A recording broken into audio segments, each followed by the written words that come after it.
Last பார்ட்ல நம்ம psycho ஹீரோயினிக்கு phone பண்ணியிருப்பான். புருஷங்கார குரல கேட்டதுமே இவ பயந்து போயிடுறா. ஃபோனை கீழே தூக்கி போட்டு இருக்கா. அவனுமே யாராவது இருக்கீங்களா? ஏன் பேச மாட்டீங்க? மிஸ்டர் அவஸ்தி உங்க வீடு தானே இது அப்படின்னு சொல்லிட்டு கேட்குறான். அவனோட குரல கேட்க கேட்க இவளுக்கு ரொம்ப பயமா இருக்கு. அப்புறம் அந்த ஃபோனை தூக்கி போட்டு இவ பாட்டுக்கே நேரா பாத்ரூமுக்கு வந்து ஊண்டு உட்கார வச்சு அழுக ஆரம்பிச்சிடுறா.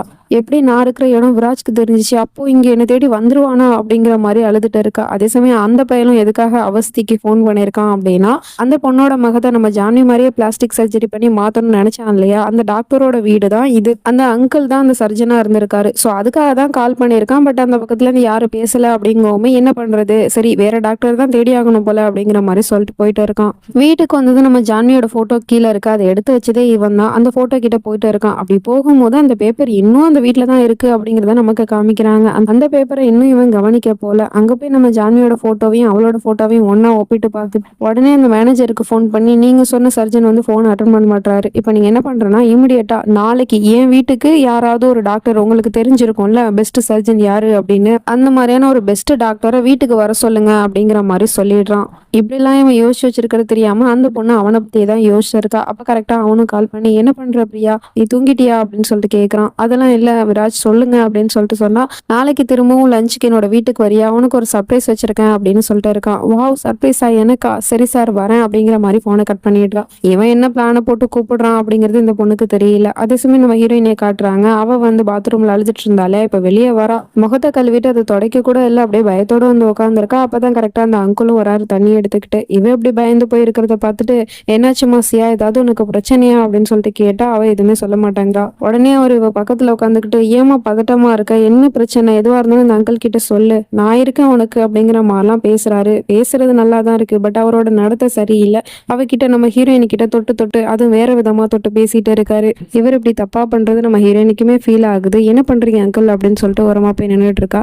அட என்ன சியா, நீ என்ன தப்பா புரிஞ்சிட்டு இருக்க. சரி ஓகே, உனக்கு தான் தெரிஞ்சு போச்சுல, ஒன்றும் பிரச்சனை இல்லை, நான் யாருக்கிட்டையும் இந்த விஷயத்த சொல்ல மாட்டேன், நீயும் சொல்லாத அப்படின்னு சொல்லிட்டு நம்ம ஹீரோயின் கிட்ட தப்பா நடந்துக்க பார்த்துட்டு இருக்காரு வலுக்கட்டாயமா. அவளுக்கு என்ன பண்றது எது பண்றதுன்னே தெரியல. கையை பிடிச்சிக்கிட்டு விட மாட்டேங்கிறாரு. அப்புறம் எப்படியோ அப்படி இப்படின்னு மல்லு கட்டி அங்க இருக்கிற ஒரு ஃப்ளவர் வாஸ் எடுத்து அவரோட தலையிலேயே போட்டுடுறா. அடிச்ச வகத்துக்கு அப்படியே மயங்கி விழுந்துடுறாரு. அதுக்கப்புறம் அவளுக்கு என்ன பண்றது எது பண்றதுன்னே தெரியல. இப்படி ஒரு ராட்சசன் இருக்கிற வீட்டுல இதுக்கப்புறமும் நம்ம இருக்கக்கூடாது அப்படின்னு சொல்லிட்டு உடனடியா அவளோட ட்ரெஸ் எல்லாம் எடுத்து பேக் பண்ணிட்டு அங்கிருந்து கிளம்பிடுறா. அப்படி இவ ரோட்ல நடந்து வந்துட்டு இருக்கும் போது பழசெல்லாம் நினைச்சு பார்த்துட்டு இருக்கா. அந்த டாக்டர் தான் முத இந்த வீட்டுக்கு போ அப்படின்னு சொல்லிட்டு அனுப்பி வச்சாங்க. அதுக்கப்புறம் அந்த வீட்டுல இருக்கிறவங்களும் நல்லா தான் இவகிட்ட நடந்துட்டு இருந்தாங்க. குறிப்பா சொல்ல போனா அந்த ஆண்டி பெத்த பொண்ணு மாதிரி தான் பார்த்துட்டு இருந்தாங்க. அப்படி இருக்கப்போ அந்த அங்கிள் எவ்வளவு மோசமா இருப்பாரு அப்படிங்கிறது இவளுக்கு தெரியல. எங்க போறது எது போறதுன்னு தெரியாம அப்படியே நடந்து போயிட்டு இருக்கா. ஒரு பொண்ணோட வாழ்க்கையில பிரச்சனையா இருக்கலாம், ஆனா இவளுக்கு பிரச்சனையே வாழ்க்கையா இருக்கு. அப்படியே எங்க போறது எது போறதுன்னு தெரியாம போயிட்டு இருக்கும் போது சடனா மழை வந்துருது. அங்க பக்கத்துல ஒரு கோயில் இருக்கு. அந்த கோயிலுக்குள்ள வந்துடுறா. அதுக்கப்புறம் அங்க இருக்கிற சாமியை பார்த்துட்டு இவளுக்கு என்ன கேட்கறது எது கேட்கறதுன்னு தெரியல. ஏன் என் வாழ்க்கையில இப்படி நடக்குது, நான் அப்படி என்ன தப்பு பண்ணிட்டேன் அப்படின்னு எனக்கு இவ்வளோ ஒரு சோதனையை கொடுக்குறீங்க, இப்போ நான் என்னதான் பண்றது, நான் எங்க தான் போவேன் அப்படிங்கிற மாதிரி அழுது ஆர்ப்பாட்டம் பண்ணிட்டு இருக்கா. அப்புறம் அப்படியே பேசிக்கிட்டே அப்படியே மயங்கி விழுந்துடுறா. அதே இடத்துல படுத்து தூங்கிடுறா அவளையே அறியாம. அப்படியே இவ படுத்திருக்கும் போது அங்கதான் கரெக்டா நம்ம ஹீரோவும் வரான். அவனுமே மலைக்கு ஒதுங்கிதான் இந்த கோயில் பக்கமா வரான். வந்து பார்த்தா நம்ம ஹீரோயினே இங்க படுத்திருக்கா, யாரும் இல்லாம தனியா. அதை பார்த்துதான் சரி இவனாவது கரெக்ட் டைமுக்கு வந்தானே, நம்ம ஹீரோயினுக்கு ஏதாவது ஹெல்ப் பண்ணுவான் அப்படின்னு சொல்லிட்டு பார்த்தா அவன் எந்த ஹெல்ப்புமே பண்ணாம அங்கிருந்து போயிடுறான், அவளை அங்க தனியா விட்டுட்டு. இப்போ மார்னிங் ஆயிடுச்சு. இவன் காஃபி குடிச்சிட்டு இருக்கும் போது அப்ப யாரோ காலிங் பெல் அடிக்கிற சவுண்ட் கேக்குது. பார்த்தா அந்த டாக்டர் தான் வந்திருக்காரு. இவன் சொன்னால பிளாஸ்டிக் சர்ஜரி பண்றதுக்காக ஒரு டாக்டர் அப்பாயிண்ட் பண்ணான்ல, அந்த டாக்டர் தான். உள்ள வாங்க அப்படின்னு அந்த டாக்டரை உட்கார வச்சுட்டு இவன் எல்லா டீட்டெயிலும் சொல்லிட்டு இருக்கான். அதாவது நம்ம ஹீரோயினோட போட்டோவையும் அந்த பொண்ணோட போட்டோவையும் ஒப்பிட்டு காமிச்சு, எனக்கு இந்த பொண்ணு வேணும், ஆனா இந்த பொண்ணோட முகத்துல தான் வேணும். அதாவது இப்ப நீங்க என்ன பண்றீங்க அப்படின்னா, இந்த பொண்ணோட முகத்தை எடுத்து இந்த பொண்ணுக்கு நீங்க வைக்கிறீங்க, அதுதான் உங்களோட வேலை அப்படிங்கிற மாதிரி சொல்லிட்டு இருக்கான். பட் இதெல்லாம் என்னால முடியாது. யாராவது ஒரு பொண்ணுக்கு முகம் செதஞ்சு போயிருக்கு அப்படின்னா அதை தான் சரி பண்றதுக்கு நான் பிளாஸ்டிக் சர்ஜரி பண்ணிருக்கேன் ஒழிய இந்த மாதிரிலாம் நான் பண்ணது கிடையாது, இதெல்லாம் இல்லீகல் அப்படி இப்படின்னு சொல்லிட்டு இருக்காரு. உடனே இவனும், நான் சொல்றத முழுசா கிட்டுட்டு அப்புறமா பண்ணலாமா வேணாமா அப்படிங்கறத பத்தி யோசிங்க. இப்ப நீங்க மட்டும் எனக்காக இந்த ஹெல்ப் பண்ணீங்க அப்படின்னா நான் உங்களுக்கு நிறைய பணம் தருவேன். அதாவது உங்களோட 4 தலைமுறை உட்காந்து சாப்பிடுற அளவுக்கு நான் பணம் தருவேன். அதனால உங்க வாழ்க்கையே மாறிடும். என்ன சொல்றீங்க அப்படின்னு சொல்லிட்டு கேட்டதும் அவரும் பணத்தாசை இல்ல, சரி ஓகே நான் பண்றேன் அப்படிங்கிற மாதிரி ஒத்துக்கிறாரு. அப்ப திரும்பவும் காலிங் பெல் அடிக்கிற சவுண்ட் கேக்குது. யாரு அப்படின்னு சொல்லிட்டு பார்த்தா அந்த பொண்ணு தான் வந்திருக்கா. லஞ்சுக்கு கூப்பிட்டான் இல்லையா, ஸோ அதுக்காக தான் வந்திருக்கா. அப்படியே அங்க இருக்கிற டாக்டரை இன்ட்ரடியூஸ் பண்றான். பட் டாக்டர்னு தான் சொல்றான். எந்த டாக்டர், என்ன மாதிரியான டாக்டர் அப்படிங்கிற எதையுமே சொல்லல. அதுக்கப்புறம் அவளோட முகத்தையும் இவனோட முகத்தையும் பக்கத்துல வச்சுக்கிட்டு டாக்டர் கிட்ட சொல்லாம சொல்லிட்டு இருக்கான், இந்த பொண்ணோட முகத்தை தான் நீ மாத்தணும், நல்லா பாத்துக்க அப்படிங்கிற மாதிரி. இந்த பக்கம் நம்ம ஹீரோயினி கோயிலே படுத்து தூங்கிட்டா இல்லையா, காலைல எழுந்திரிச்சு பார்த்தா பிளாங்கெட் வேற இருக்கு. பக்கத்துல ஒரு பூசாரி நின்றுகிட்டு, யாருமா நீ ஏன் இங்க வந்திருக்க அப்படின்னு சொல்லிட்டு கேக்குறாரு. இவ பயந்துட்டு எதுவுமே சொல்லவே மாட்டேங்கிறா. சரிம்மா தண்ணி குடிக்கிறியா அப்படின்னு சொல்லிட்டு தண்ணி எடுத்து கொடுத்தா அந்த அங்கிளோட ஞாபகம் தான் வருது. அவர் எப்போதும் தண்ணி கொடுக்குற சாக்கில் தானே நம்ம ஹீரோயினியை சைட் அடிச்சுட்டு போயிட்டு வந்துட்டு இருந்திருப்பாரு. அதை நினைச்சு பார்த்துட்டு தண்ணியை கூட வாங்கி குடிக்க மாட்டேங்கிறா. அதுக்கப்புறம் பூசாரியும் புரிஞ்சுக்கிட்டு ஒரு கையில தண்ணியை கொடுக்குறாரு. உடனே அந்த தண்ணியை வாங்கி நல்லா குடிச்சிட்டு இருக்கா. அப்ப அங்க 2 பொம்பளையும் இதெல்லாம் நின்று பார்த்துட்டு தான் இருக்காங்க. அவங்க வந்து நம்ம ஹீரோயினி கிட்ட, என்னம்மா ஆச்சு, நீ யாரு, உன் பேர் என்ன அப்படின்னு சொல்லிட்டு கேட்டா அவ எதுவுமே சொல்ல மாட்டேங்கிறா. சரி உனக்கு வீடு இருக்கா அப்படின்னு சொல்லிட்டு கேட்டா எனக்கு எந்த வீடும் இல்லை அப்படின்னு அதுக்கு மட்டும் வாயை திறந்து சொல்றோம். அப்படியா, நீ எதுவும் கவலைப்படாதம்மா, எங்க கூட வா, நாங்க எல்லாரும் ஒரு அநாத ஆசிரமத்துல தான் இருக்கோம், அங்க வந்து நீ வேணா தங்கிக்கோயேன், அங்க உனக்கு நிறைய சொந்தங்கள் இருப்பாங்க, உனக்குன்னு ஒரு புது வீடு கிடைக்கும், உனக்குன்னு நிறைய உறவுகள் கிடைப்பாங்க, வரியாமா எங்க கூட அப்படின்னு சொன்னதும் நம்ம ஹீரோயினுக்கு இப்ப வேற வழியே இல்லை, போய் தான் ஆகணும். அதனால அவங்க கூட கிளம்பி போயிட்டு இருக்கா.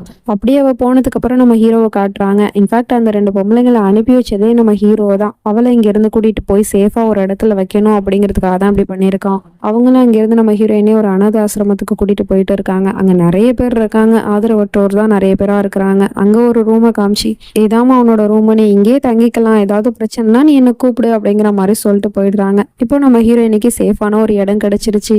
அதே சமயம் இந்த பக்கம் இந்த பையன் அந்த பொண்ணுக்கு ஒரு சர்ப்ரைஸ் கொடுக்குறேன், நீ இங்கேயே வெயிட் பண்ணு அப்படிங்கிற மாதிரி சொல்லிட்டு ரூமுக்கு போறான். அங்க போய் நம்ம ஹீரோயினோட பிரேஸ்லெட்டை தான் கொடுக்கலான்னு இருந்திருப்பான் போல, அதை தான் தேடிட்டு இருக்கான். ஸோ ரொம்ப நேரமா தேடியும் அந்த பிரேஸ்லெட் கிடைக்கவே இல்லை. அதுக்கப்புறம் புடவை அப்படியே கொத்தா தூக்கி தேடிட்டு இருக்கான். அப்பதான் அந்த ஃபோன் அங்க இருக்கிறத அவன் பார்த்துடுறான். ஃபோனை இப்போ இவன் கண்ணில் மாட்டிக்கிச்சு. அந்த ஃபோனை எடுத்துக்கிட்டு இவன் யோசிச்சுட்டு இருக்கான். ஏன்னா நம்ம ஹீரோயினி கையில ஃபோனே கிடையாது. ஆரம்பத்துல ஒரு ஃபோன் கொடுத்துருப்பான், அதையுமே இவன் தான் தூக்கி போட்டிருப்பான். அப்போ இந்த ஃபோன் யாரோடது, இது எப்படி இங்க வந்துச்சு அப்படிங்கிற மாதிரிலாம் யோசிச்சுட்டு இருக்கான். அப்புறம் சந்தேகமும் வருது பொண்டாட்டி மேல. ஒருவேளை போன் இங்க இருக்கு அப்படின்னா, அப்போ நீ எனக்கு தெரியாம போன் யூஸ் பண்ணியா, அப்போ நீ என்னை ஏமாத்திருக்கியா, எதுக்காக இந்த போனை யூஸ் பண்ண அப்படிங்கிற மாதிரிலாம் நம்ம ஹீரோயினோட போட்டோவை பார்த்து பேசிட்டு அந்த போனை ஆன் பண்றதுக்கு பாக்குறான். அது வந்து டெட் ஆயிடுச்சு போல. ஸோ என்ன பண்றதுன்னு தெரியாம யோசிச்சுட்டு அதுக்கப்புறமா அந்த போலீஸ்காரனுக்கு ஃபோன் பண்ணி, நீ இப்போ என்ன பண்ணுவே எது பண்ணுவே எனக்கு தெரியாது, இப்போ உடனே 10 நிமிஷத்துல கிளம்பி நீ வீட்டுக்கு வர அப்படிங்கிற மாதிரி சொல்லிட்டு போனை கட் பண்ணிடுறான். அப்படியே அவன் வர நேரத்துல இந்த பொண்ணு இங்க இருந்தா சரியா வராது அப்படின்னு சொல்லிட்டு அவசரமா அங்கிருந்து போய் நீ வீட்டுக்கு கிளம்பு அப்படின்னு சொல்லிட்டு அனுப்பி வச்சுட்டு இருக்கான். என்ன சார் சொல்லிட்டு இருக்கீங்க, சர்ப்ரைஸ் பண்ண போறேன் நீங்க, அப்ப என்னோட சர்ப்ரைஸ் என்ன அப்படின்னு சொல்லிட்டு கேட்டா, அதெல்லாம் சர்ப்ரைஸ் நான் அப்புறமா பண்றேன், நீ இப்போ போயிட்டு வா கிளம்பு அப்படின்னு சொல்லிட்டு அனுப்பி வைக்கிறான். என்னோட துப்பட்டா அங்க இருக்கு அப்படின்னு சொன்னதும் அந்த துப்பட்டாவையும் எடுத்து கொடுத்து அவளை வீட்டை விட்டே துரத்திடுறான். ஏன் அப்படி வித்தியாசமா பண்றான் அப்படிங்கிறது அவளுக்கு ஒன்றும் புரியல. அவ போன அடுத்த செகண்டே இந்த போலீஸ்காரன் வந்துட்டான், அரையும் குறையுமா ட்ரெஸ் பண்ணிட்டு. என்ன சார் விஷயம், எதுக்கு கூப்பிட்டீங்க அப்படின்னு சொல்லிட்டு கேட்டா, அந்த போனை தூக்கி போட்டு, இந்த போன் யாரோடது, அப்புறம் இதுல இருக்கிற சிம் யார் பேர்ல புக் ஆயிருக்கு, அப்புறம் இந்த போன்ல இருந்து எந்த கால் எங்க இருந்து போயிருக்கு அப்படிங்கிற எல்லா டீட்டெயிலுமே எனக்கு வேணும், இப்போ உடனே அந்த வேலையை ஸ்டார்ட் பண்ணு கமான் அப்படின்னு சொல்லிட்டு அவனை அனுப்பி வச்சிடுறான். அதுக்கப்புறமா இவன் லேப்டாப் ஆன் பண்ணி வச்சுட்டு காதுல ப்ளூடூத்தை வச்சுட்டு நின்றுட்டு இருக்கான். இந்த பக்கம் இந்த பொண்ணு வீட்டுக்கு வந்து யோசிச்சுட்டு இருக்கா, ஏன் இந்த விராஜ் சார் இப்படிலாம் நடந்துட்டு இருக்காரு, அவருக்கு என்னதான் பிரச்சனை, அவரை புரிஞ்சுக்கவே முடியலையே, ஒருவேளை பொண்டாட்டி போன துக்கத்துல இப்படிலாம் நடந்துக்கிறாரோ, எதுவா இருந்தா என்ன, நான் தான் இருக்கேன், இல்லைன்னா அவரை கூடிய சீக்கிரமே மாத்திடுவேன், அது மட்டும் இல்லாம சீக்கிரமாவே நான் மிஸ்ஸஸ் விராஜ் டோப்ராலா மாறிடுவேன் அப்படிங்கிற மாதிரிலாம் இவன் கனவு கண்டுட்டு இருக்கா. ஆனா அவன் என்ன யோசிச்சு வச்சிருக்கான் அப்படிங்கிற எதுவுமே தெரியாது இந்த அப்பாவி பொண்ணுக்கு. இதுக்கப்புறம் என்ன நடந்துச்சு அப்படிங்கிறதுலாம் நம்ம நெக்ஸ்ட் பார்ட்ல பார்த்து தெரிஞ்சுப்போம். அது வரைக்கும் பை ஃப்ரெண்ட்ஸ்.